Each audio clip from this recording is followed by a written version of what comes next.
Well, hello there, everyone. Welcome to this episode of the Hired Geek Podcast, episode number 151 with Faton Sopa of Manaferra. So this is just a great little shorter episode, but kind of a broad overview of kind of the current state of higher ed marketing, digital marketing stuff.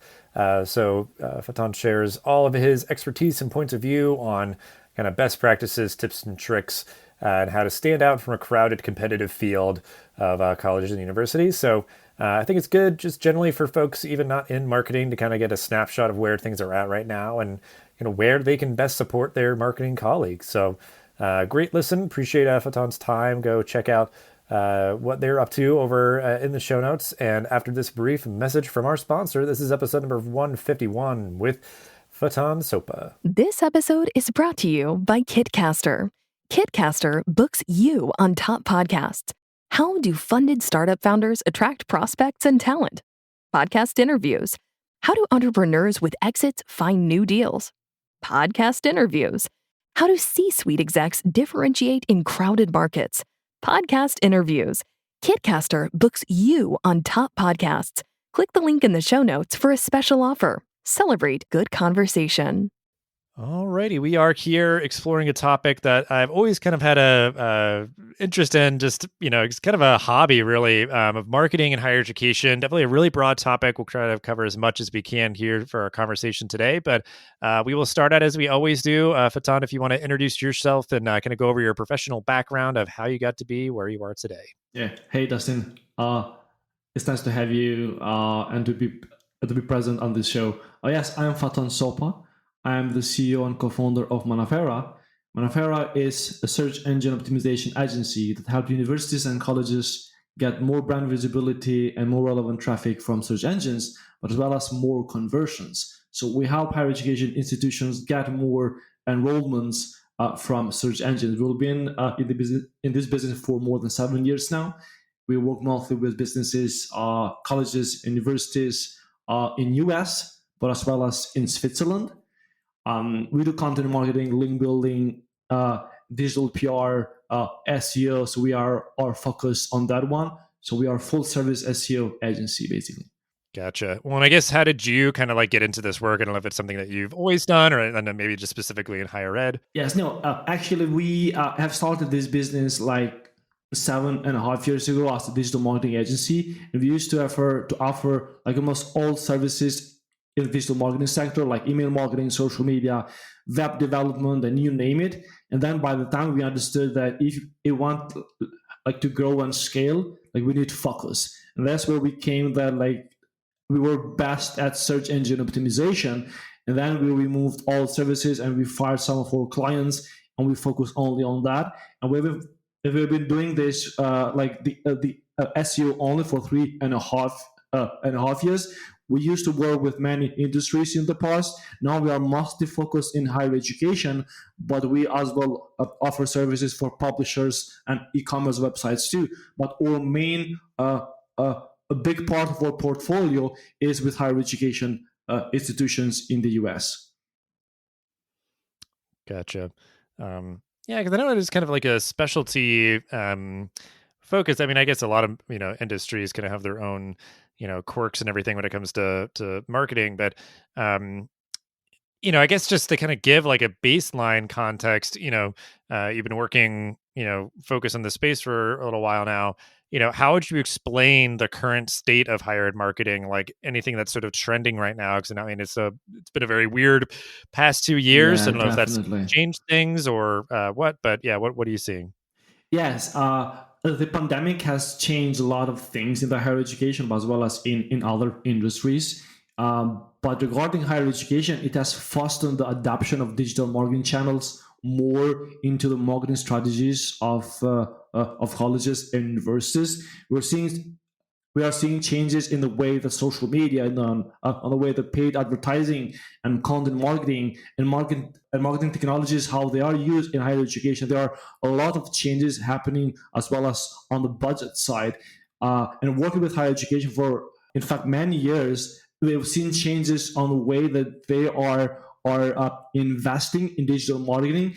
And especially during the pandemic, for example, we have seen more traction for content marketing seeing more and more content being produced in many formats as a way to get in front of more students and get more brand awareness and build trust. Basically, we are seeing different content formats being used to improve content marketing efforts, and that's because this is helping universities get more qualified traffic with lower cost when we compare it to other forms of digital marketing traffic. Of driving traffic to the website. So this is a great chance for universities and colleges to offer help and be closer to their future students and answer questions to the questions that people are asking for and the future students are asking for in search engines.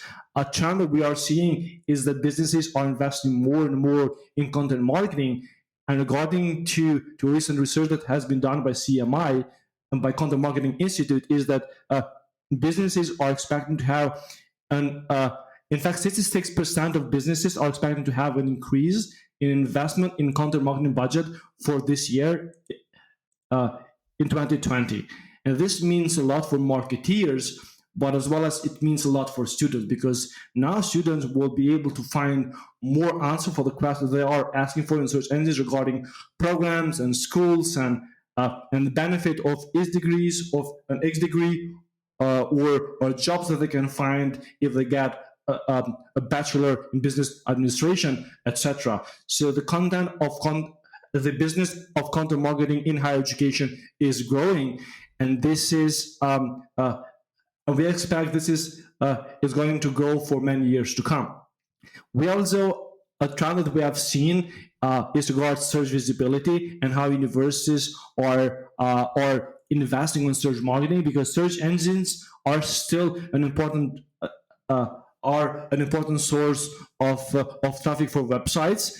And according to a research that has been done recently, more than 80% of future students go to school.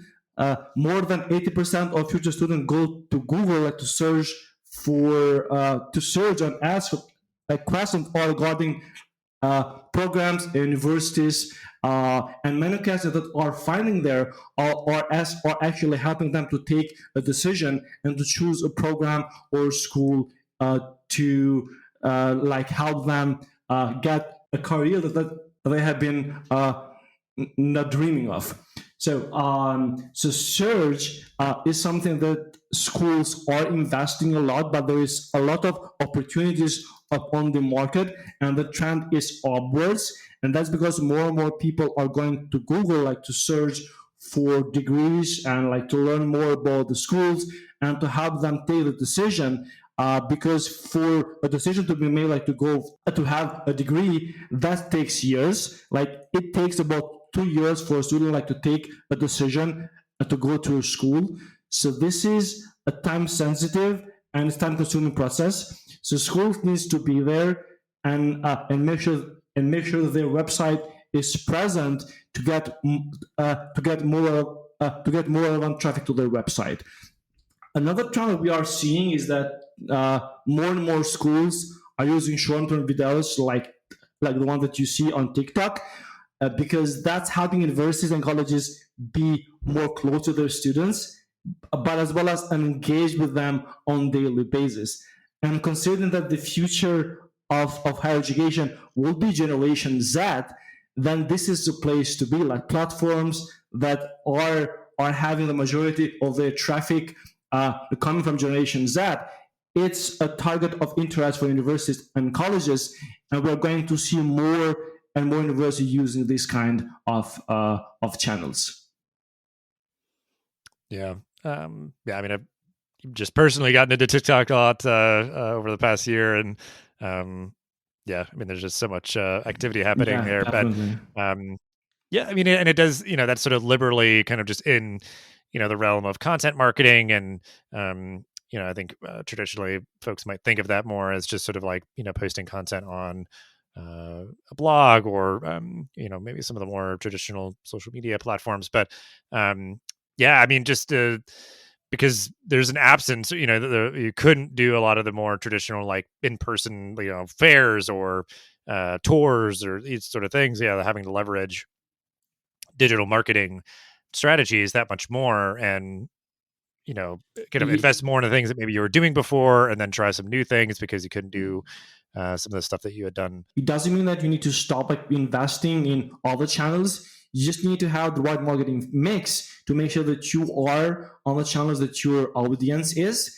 and make sure that you are optimizing your presence there. Yeah, I mean, that's like the other thing too, is that I've just heard, not even like working directly in the space, but just that, marketing costs through things like Google it's been getting more expensive, kind of the cost of acquisition and everything. So yeah, making sure you're spending your money smartly to achieve the results you're looking for, and seeing that maybe it's like, oh, well, okay, like we're just getting more, engagement or traction on TikTok. Like let's kind of go all in on that. And I've seen sometimes where it's like, you know, uh, different like informational webinars or different things where it's just like, wow, we like really get high quality Yeah. people. Like we're really interested and kind of follow through, different ways. It's like, well, let's do more of that. Like let's keep with what's working, and make sure that that budget that is going to be Expand, yeah. highly coveted and very precious and valuable is spent wisely. So I've seen many colleges doing this years, like investing on email marketing, investing in pay-per-click and social media,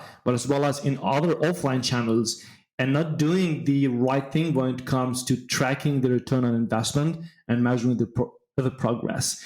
And that's because the higher education, admission and marketing in higher education is basically it's all matter of numbers. So if you get more qualified traffic and if you get more leads and you have an established process to qualify those leads and make sure that you are converting them, the ones that are able to convert, then it is all numbers game, because all you need to do is just increase the investment on the channels that are working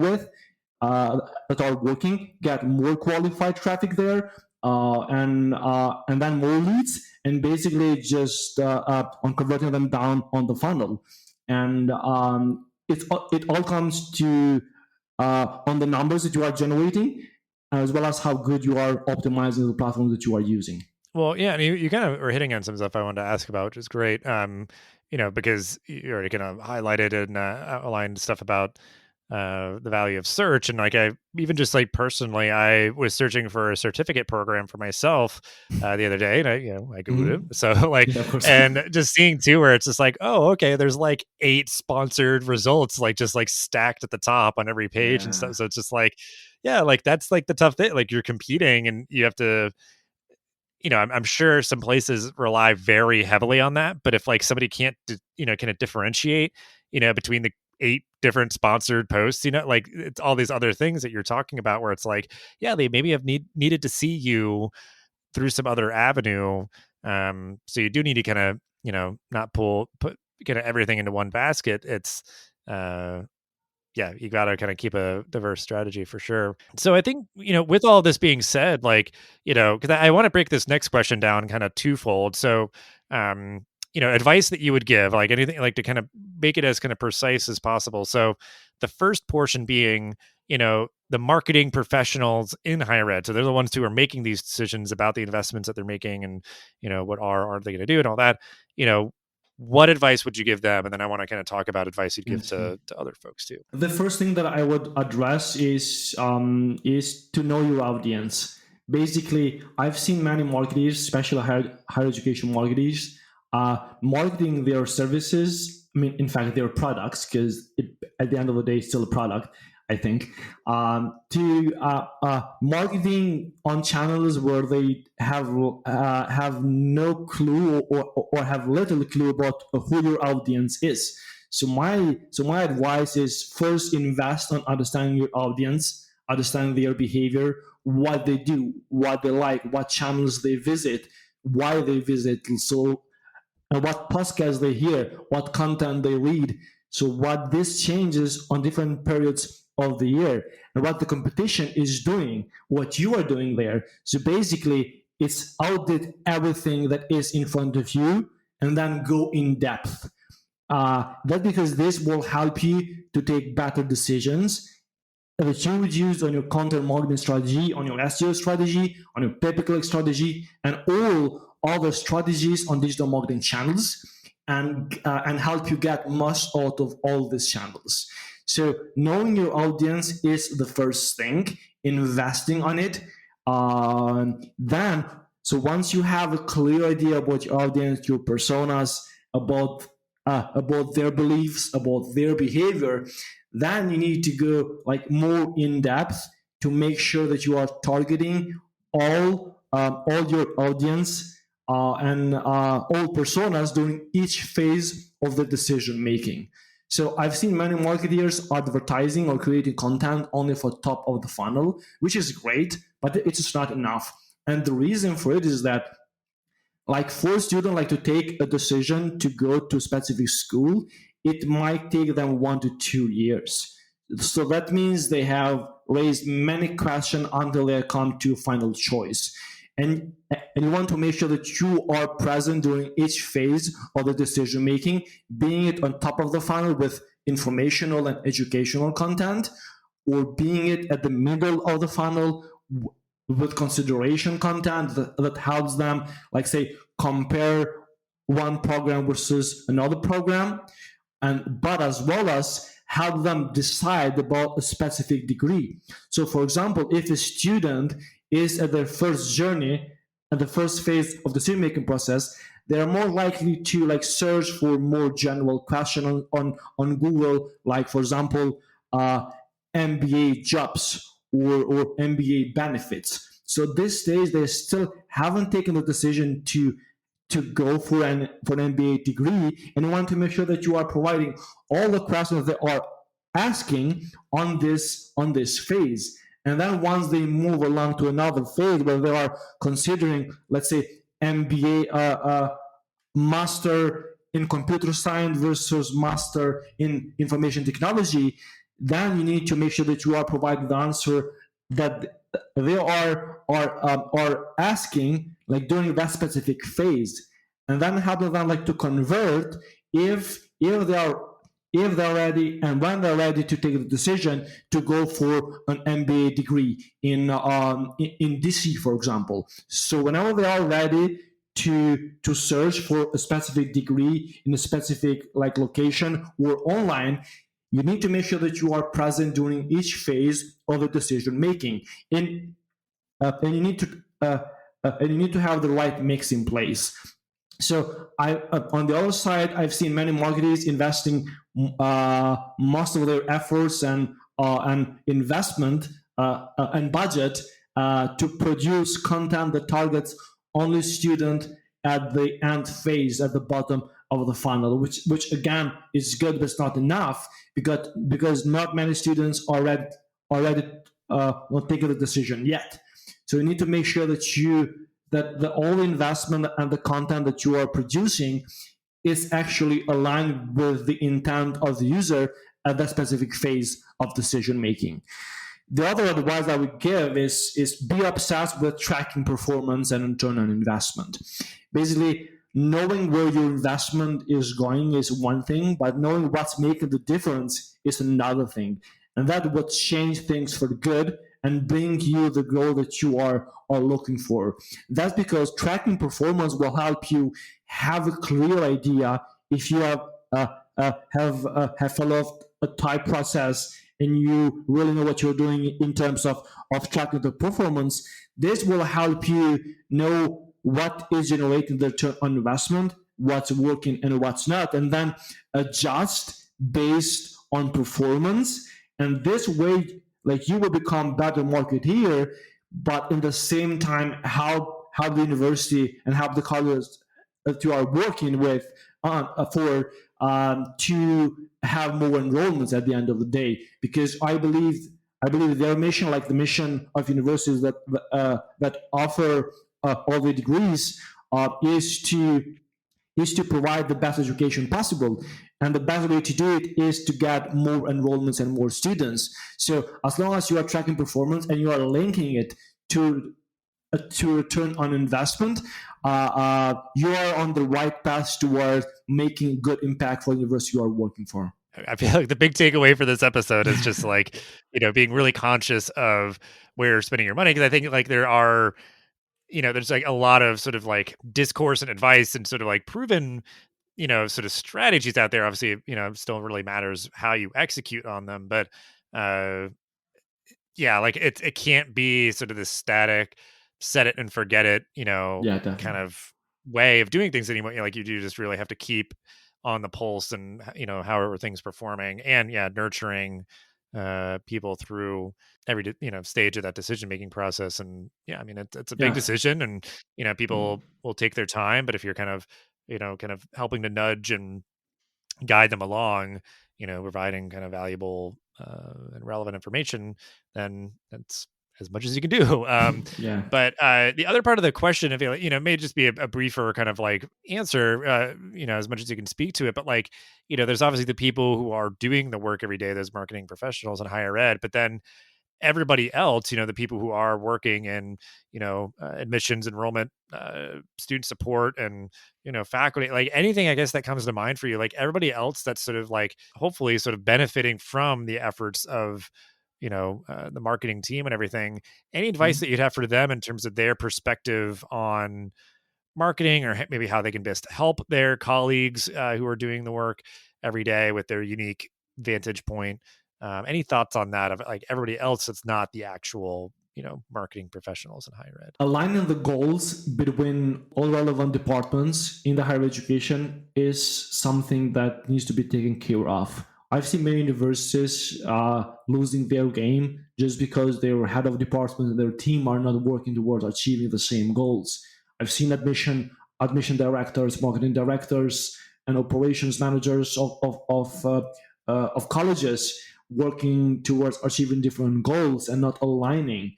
And that's really important to make sure that you are building the right to make sure that you have the right processes in place, the right structure in the organization to make sure that the admission department, the marketing department, the operation department, but as well as the faculty department is working towards the same mission, and you have the right processes and tools and systems in place to make sure that all of this is working, but as well as work constantly towards optimizing all of your processes. I've seen many universities having, for example, a lot of leads, but not having the right processes in place to qualify those leads and make sure to have a high conversion rate from leads to application and then from application to enrollments.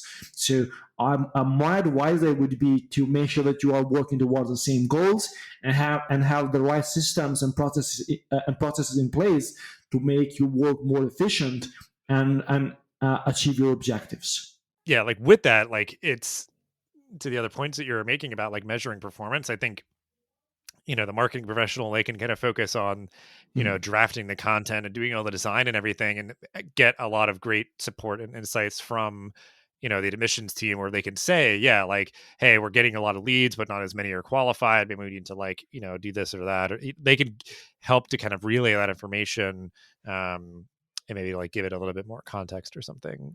But yeah, all great advice. And as we wind down, we do also like to always give an opportunity for sharing of resources on this topic. So anything just kind of generally that you'd want to recommend, books, podcasts, stuff from your all's team there, that you'd want to share out so we can put it in the show notes. Yeah, so basically, I wouldn't recommend books or like articles, podcasts, because I'm a fan of if you know the problem that you're having, if you invest enough into knowing the problem that you're having, then all you need to do is research for the right books and articles and podcasts and templates and resources to help you solve that problem. Because for a specific problem, there might be just a subject of a particular book, an article, or like a series of articles that might help you towards, let's say, like knowing your audience more or targeting each phases in the decision making process or in the content marketing or how to track performance and return on investment. So my advice would be like not to focus specifically on a kind of a book or podcast, but knowing what you're looking for and know the question that you want to have the answer for, and then and then research all possible sources, and explore all channels to find the answer and find the solution for a problem or an obstacle that you are currently experiencing. Yeah, I mean, that's a good way to look at it. Yeah, like not any one thing in particular, but just like encouraging folks to take that, I don't know what the right word is, but just like take that point of view to seek out the answers for specific problems. Cause yeah, I do that a lot and I find so Yeah, much great stuff, especially around like, yeah, stuff with the blog and website and all that. Cause it's like not a formal knowledge area, in my own sake. So it's like, if you ask a specific question, there's a lot of great stuff out there. So yeah. I mean, Inside Higher Ed is a website where like you can find a lot of information about what's going on with higher education in general, but as well as with higher education marketing in specific. But it is always better to address this from problem solving perspective, and knowing what you're looking for, and then like be agnostic in terms of the type of content that you consume, but as well as on the address where you consume it, as long as what you are reading is credible and is helping you solve the problem. well, we always like to give folks an opportunity at the end of every episode to share a final thought or call to action on this topic to wrap everything up. So, yeah, the floor is yours for however you'd like to end everything. Yeah, thanks. But as long as I belong to the search engine world industry, my call to action to marketers listen to us would be to see investment in marketing, but especially in search engines, as a long-term investment, and start by auditing your current search performance just to identify growing opportunities. And then from there, start to scale your SEO efforts to establish a presence that helps you have a sustainable long-term growth.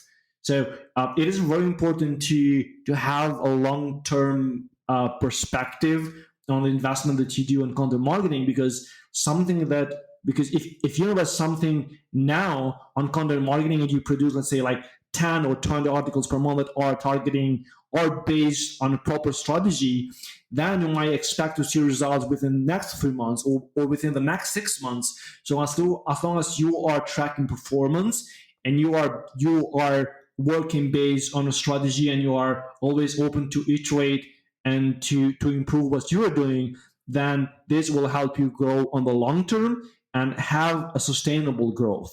So that would be my advice on call to action to marketers listen to us.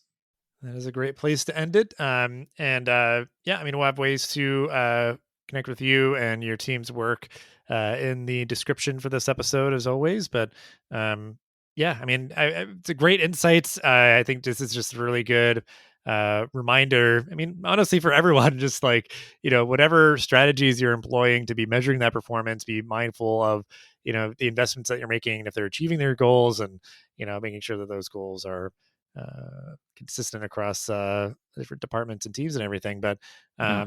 yeah, great insights, great advice. And just thank you so much for your time and all that you shared. And thanks for having me, Dustin. Thanks for listening to this episode of the podcast. Make sure to rate, review, and subscribe so you never miss an episode. Thanks again for listening, and we'll see you in the next episode of the Higher Ed Geek podcast.